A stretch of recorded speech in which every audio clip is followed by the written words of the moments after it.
भारतीय कपड़ा उद्योग की जो संरचना है उसको एक चार्ट के माध्यम से समझ लेते हैं।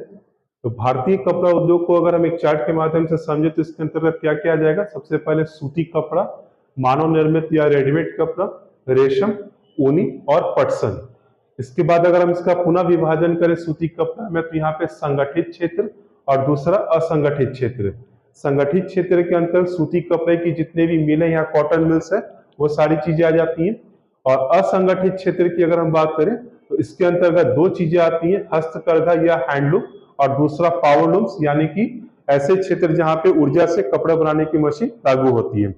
इसके बाद अगर हम भारतीय कपड़ा उद्योग से संबंधित कुछ आंकड़ों की बात करें तो यहाँ पे एक तथ्य हमें ध्यान में रखना होगा कि दुनिया का 95% हाथ से बुना कपड़ा वो भारत से ही आता है। इसके बाद अगर भारतीय अर्थव्यवस्था के संदर्भ में भारतीय कपड़ा उद्योग की बात करें तो कृषि के बाद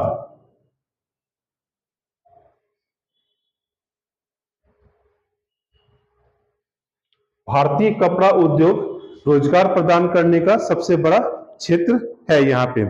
इसके बाद एक और हम तथ्य की अगर हम चर्चा करें तो भारत दुनिया में पीपीई और पॉलिएस्टर सिल्क फाइबर का दुनिया का सबसे बड़ा दूसरा उत्पादक में आता है ये।